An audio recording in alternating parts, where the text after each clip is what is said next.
Atlanta. CNN. The Fulton County District Attorney criticized the police officer's handling of the fatal shooting of Rayshard Brooks in Atlanta on Friday and said that a decision on whether to bring charges could come around Wednesday. Quote, "Brooks did not seem to present any kind of threat to anyone, and so the fact that it would escalate to his death just seems unreasonable," DA Paul Howard told CNN's Frederica Whitfield on Sunday. "It just seems like this is not the kind of conversation and incident that should have led to someone's death." One officer then fatally shot Brooks 3 times with his service weapon. Authorities said the killing has had rapid repercussions in Atlanta, one of many cities where protesters have called for an end to police violence and racism in the wake of the police killing of George Floyd in Minneapolis, Minnesota. The officer who shot Brooks was fired and Police Chief Erica Shield resigned as exasperated protesters have called for justice. Rayshard Brooks was shot and killed by police on Friday, June 12, 2020, in Atlanta, Georgia. On Saturday, Atlanta Mayor Keisha Lance Bottoms said she did not believe Brooks's death was a justified use of deadly force. While there may be debate as to whether this was inappropriate use of deadly force, I firmly believe that there is a distinction between what you can do and what you should do," Bottoms said. Garrett Rolfe, the officer who killed Brooks, was terminated Saturday, police said, and a second officer involved in the killing, Devin Brosnan, was placed on administrative duty.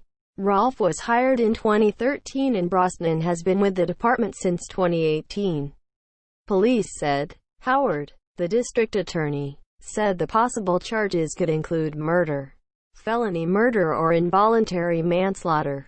Specifically, the question is if Officer Rolfe, whether or not he felt that Mr. Brooks, at the time, presented imminent harm of death or some serious physical injury, or the alternative is whether or not he fired the shot simply to capture him or some other reason. Howard said, if that shot was fired for some reason other than to save that officer's life or to prevent injury to him or others, then that shooting is not justified under the law. An attorney for Brooks's family, Chris Stewart, said that officers did not have to shoot Brooks and noted that the taser is intentionally not a deadly weapon. If the officer had been a bit more empathetic and a bit less scared, we probably wouldn't have a dead client, he said. Brooks has 3 daughters who are 1, 2 and 8 years old, and he also has a 13-year-old stepson. According to his attorneys, earlier in the day, Brooks had spent time with his oldest daughter ahead of a planned birthday party on Saturday. How the fatal shooting unfolded. Just watch the body cam video shows moments leading up to fatal shooting. Replay more videos. Must watch body cam video shows moments leading up to fatal shooting. 2:48. The incident began when police responded to a call Friday night about a man sleeping in a parked vehicle in the Wendy's drive-thru lane, causing other customers to drive around it, the Georgia Bureau of Investigation said in a statement. When Brosnan arrives to the scene, Brooks is asleep behind the wheel in the drive-thru lane. According to his body camera video, footage from both offices' body cameras and from their vehicles shows them speaking with Brooks for nearly 30 minutes outside the Wendy's. Brooks says he does not have any weapons on him and the officers pat him down to confirm as much. The videos show. Howard said their interaction was cordial and noted that Brooks answered the office's questions. After Brooks takes a breathalyzer test, one officer tells him to put his hands behind his back and they move to handcuff him. The videos show. Brooks then resists the arrest and begins struggling with the officers as they tussle on the ground for about 30 seconds. According to videos from the scene, "Stop fighting. Stop fighting," an officer says. According to audio from the body camera, during the struggle, Brooks grabs an officer's taser, escapes their grasp and starts running away from the two. The videos show, "He's got my effing taser," an officer says.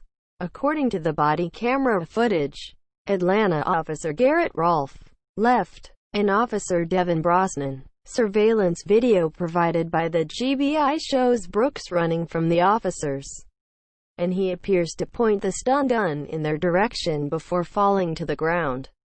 Brooks was shot and taken to the hospital, where he died, the GBI says. An officer was treated for an injury and released. The GBI kicked off an investigation into the incident at the request of the Atlanta Police Department, officials said Saturday. Once that investigation is completed, the case will be turned over to prosecutors. Howard said Brooks's autopsy was performed on Sunday, and investigators are still working to speak with other witnesses and obtain a preliminary report from the medical examiner before coming to a decision. In addition, Howard said his office is still experiencing some difficulty getting all of the body camera and dashcam footage from Atlanta police. Wendy's set ablaze. A person holds a sign as a Wendy's restaurant burned Saturday in Atlanta. The shooting reignited the anger and frustration undergirding the mass protests over the past few weeks. The Wendy's where the shooting took place was set aflame on Saturday night. And in another part of the city, a major interstate was shut down after protesters marched onto a connector and were met by lined-up police vehicles. "I just want to make enough noise that they investigate the situation," one protester told WSB.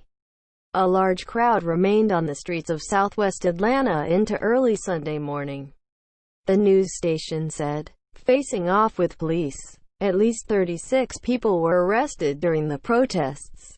An Atlanta police spokesman told CNN. "I was very disturbed with what happened," protester Marquavian Odom told CNN. "This is something that keeps happening over and over again. We've been protesting about George Floyd and I thought there was going to be a change. But there wasn't a change. It was still the same old thing. I thought the message was clear. But obviously we're still not heard," Odom said. Crime Stoppers of Atlanta is offering a $10,000 reward for information leading to the arrest and indictment for those involved in the Wendy's fire. Correction. An earlier version of this story misspelled the last name of the officer placed on administrative duty. It is Devin Brosnan.